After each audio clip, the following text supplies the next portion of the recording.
ब्रह्मा जी का भगवत धाम दर्शन और भगवान के द्वारा उन्हें चतुर्श्लोकी भागवत का उपदेश। तुम्हारी जो अभिलाषा हो वही वर मुझसे मांग लो, क्योंकि मैं मुंह मांगी वस्तु देने में समर्थ हूँ। ब्रह्मा जी जीव के समस्त कल्याणकारी साधनों का विश्राम प्रेम वासन मेरे दर्शन में ही है। तुमने मुझे देखे बिना ही उसे सुने जल में मेरी वाणी सुनकर इतनी घोर तपस्या की है। इसी से मेरी इच्छा से तुम्हें मेरे लोक का दर्शन हुआ है। उस तुम उस समय सृष्टि रचना का कर्म करने में की कर्तव्य विमूढ़ हो रहे थे। इसी से मैंने तुम्हें तपस्या मेरा करने की आज्ञा दी थी, क्योंकि निष्पाप तपस्या मेरा हृदय है और मैं स्वयं तपस्या का आत्मा हूँ। मैं तपस्या से ही इस संसार की सृष्टि करता हूँ, तपस्या से ही इसका धारण पोषण करता हूँ और फिर तपस्या से ही इन्हें अपने में लीन कर लेता हूँ। तपस्या मेरी एक दुर्लभ शक्ति है। ब्रह्मा जी ने कहा, भगवान, आप समस्त प्राणियों के अंतःकरण में साक्षी रूप से विराजमान रहते हैं। आप अपने अपरिहत ज्ञान से यह जानते ही हैं कि मैं क्या करना चाहता हूँ। नाथ, आप कृपा करके मुझ याचक की यह मांग पूरी कीजिए कि मैं रूप रहित आपके सगुण और निर्गुण दोनों ही रूपों को जान सकूं। यह माया के स्वामी हैं। आपका संकल्प कभी व्यर्थ नहीं होता। जैसे मकड़ी अपने मुंह से जाला निकालकर उसमें क्रीड़ा करती है और फिर उसमें अपने ही में लीन कर लेती है, वैसे ही आप अपनी माया का आश्रय लेकर इस विविध शक्ति संपन्न जगत की उत्पत्ति, पालन और संहार करने के लिए अपने आप को ही अनेक रूपों में बना देते हैं और क्रीड़ा करते हैं।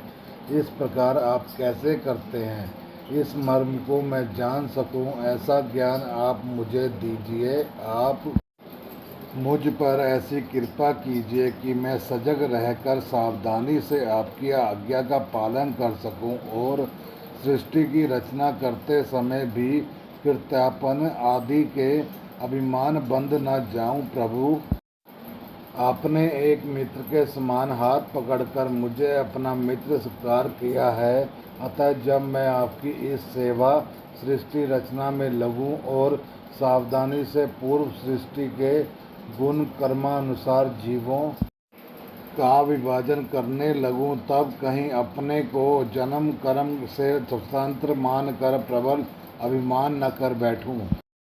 श्री भगवान ने कहा, अनुभव, प्रेमा, भक्ति और साधनों से युक्त अत्यंत गोपनीय अपने स्वरूप का ज्ञान मैं तुम्हें कहता हूँ, तुम उसे ग्रहण करो।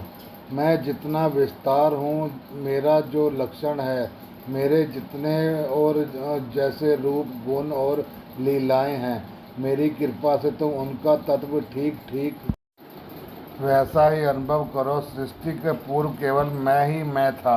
यह मेरे अतिरिक्त ना स्थूल था, न सूक्ष्म और न दोनों का कारण अज्ञान।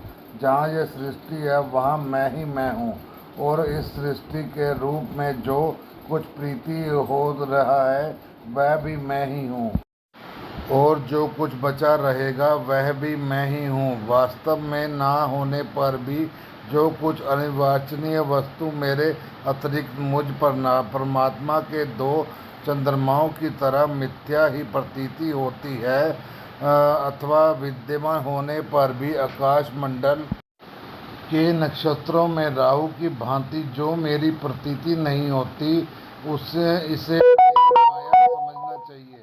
जैसे प्राणियों के पंचभूत रहित छोटे बड़े शरीरों में आकाश आदि पंच महाभूत उन शरीरों के कार्य रूप से निर्मित होने के कारण प्रवेश करते भी हैं और पहले से ही उन स्थानों और रूपों के कारण रूप से विद्यमान रहने के कारण प्रवेश नहीं भी करते, वैसे ही उन प्राणियों के शरीर की दृष्टि से मैं उनमें आत्मा के रूप में प्रवेश किए हुए हूँ और आत्म दृष्टि से अपने अतिरिक्त और कोई वस्तु न होने के कारण उसमें प्रविष्ट नहीं भी हूँ।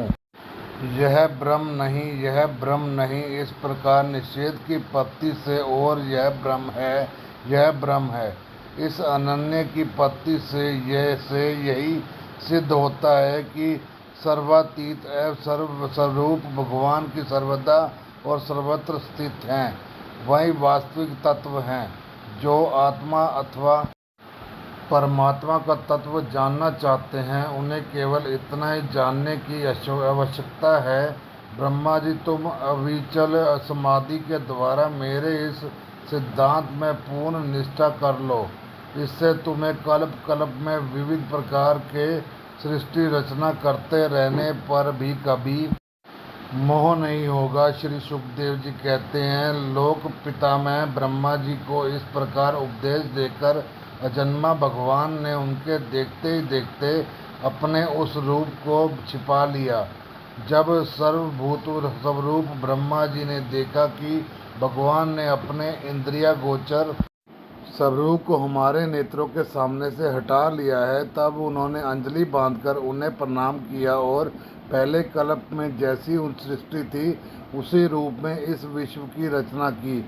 एक बार धर्मपति प्रजापति ब्रह्मा जी ने सारी जनता का कल्याण हो अपने इस स्वार्थ की पूर्ति के लिए विधि पूर्वक यम नियमों को धारण किया। उस समय उनके पुत्रों में सबसे अधिक प्रिय परम भक्त देवऋषि नारद ने मायापति भगवान की माया का तत्व जानने की इच्छा से बड़े संयम, विनय और सौम्यता के अनुगत होकर उनकी सेवा की और उन्होंने सेवा से ब्रह्मा जी को ही संतुष्ट कर लिया। परीक्षित, जब देवऋषि नारद ने देखा कि मेरे लोक पिताजी मुझ पर प्रसन्न हैं, तब उन्होंने उनसे यही प्रश्न किया, जो तुम मुझसे कह रहे हो। उनके प्रश्न से ब्रह्मा जी और भी प्रसन्न हुए। फिर उन्होंने यह 10 लक्षण वाला भागवत पुराण अपने पुत्र नारद को सुनाया, जिसका स्वयं भगवान ने उन्हें उपदेश किया था। परीक्षित, जिस समय मेरे परम तेजस्वी पिता सरस्वती के तट पर बैठकर परमात्मा के ध्यान में मगन थे, उस समय देवऋषि नारद ने वही भागवत उन्हें सुनाया। तुमने मुझसे यह जो प्रश्न किया है कि विराट पुरुष से इस जगत की उत्पत्ति कैसे हुई, तथा दूसरे भी जो बहुत से प्रश्न किए हैं, उन सब का उत्तर मैं उसी भागवत पुराण के रूप में देता हूँ। भागवत के 10 लक्षण। श्री सुखदेव जी कहते हैं, परीक्षित, इस भागवत पुराण में सर्ग विसर्ग, स्थान पोषण, उत्तरी मनवंतर, ईशान कथा, निरोध, मुक्ति और आश्रय, इन सब 10 विषयों का वर्णन है, जिसमें से 10वां आश्रय तत्व है। उसी का ठीक ठीक निश्चय करने के लिए कहीं श्रुति से, कहीं तात्पर्य से और कहीं दोनों के अनुकूल अनुभव से महात्माओं के अन्य 9 विषयों का बड़ी सुगम रीति से वर्णन किया है। ईश्वर की प्रेरणा से गुणों में मोक्ष होकर रूपांतर होने से जो आकाश आदि पंचभूत शब्द आदि तन्मात्राएं, इंद्रियां, अहंकार, महत्व की उत्पत्ति होती है, उसे सर्ग कहते हैं। उस विराट पुरुष से उत्पन्न ब्रह्मा जी के द्वारा जो विभिन्न चराचर सृष्टि का निर्माण होता है, उस नाम विसर्ग प्रतिबद्ध नाश की ओर बढ़ने वाली सृष्टि को एक मर्यादा में स्थित रखने से भगवान विष्णु की जो श्रेष्ठता सिद्ध होती है, उसका नाम स्थान है। अपने द्वारा सुरक्षित सृष्टि में भक्तों के ऊपर उनकी जो कृपा होती है, उनका नाम है पोषण।